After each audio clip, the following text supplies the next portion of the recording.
20 বছরের পরে আমরা কেমন যেন হঠাৎ করেই বড় হয়ে যাই। হাওয়ায় ভাসতে থাকা ফুরফুরে চঞ্চল জীবনটাই হঠাৎ যেন রেসপন্সিবিলিটি, কমিটমেন্ট, হার্ডওয়ার্ক এমন সব কঠিন কঠিন শব্দগুলো লাগাম লাগিয়ে দেয়।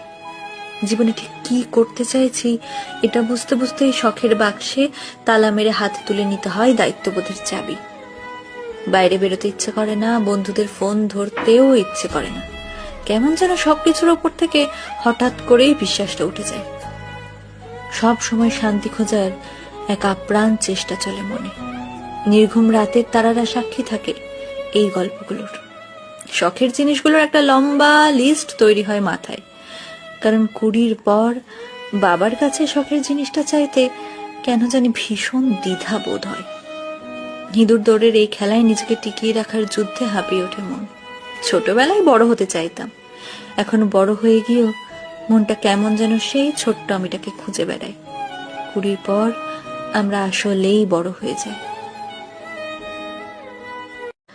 20 বছরের পরে আমরা কেমন যেন হঠাৎ করেই বড় হয়ে যাই।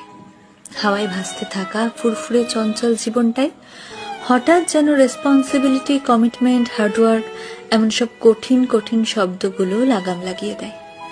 জীবনে ঠিক কি করতে চাইছি এটা বুঝতে বুঝতেই শখের বাক্সে তালা মেরে হাতে তুলে নিতে হয় দায়িত্ববোধের চাবি। বাইরে বেরোতে ইচ্ছে করে না, বন্ধুদের ফোন ধরতেও ইচ্ছে করে না। কেমন যেন সবকিছুর ওপর থেকে হঠাৎ করেই বিশ্বাসটা উঠে যায়। সব সময় শান্তি খোঁজার এক আপ্রাণ চেষ্টা চলে মনে। নির্ঘুম রাতের তারারা সাক্ষী থাকে এই গল্পগুলোর। শখের জিনিসগুলোর একটা লম্বা লিস্ট তৈরি হয় মাথায়, কারণ 20 পর বাবার কাছে শখের জিনিসটা চাইতে কেন জানি ভীষণ দ্বিধা বোধ হয়। ইঁদুর দৌড়ের এই খেলায় নিজেকে টিকিয়ে রাখার যুদ্ধে হাঁপিয়ে ওঠে মন। ছোটবেলায় বড় হতে চাইতাম, এখন বড় হয়ে গিয়েও মনটা কেমন যেন সেই ছোট্ট আমিটাকে খুঁজে বেড়ায়। 20 পর আমরা আসলেই বড় হয়ে যাই।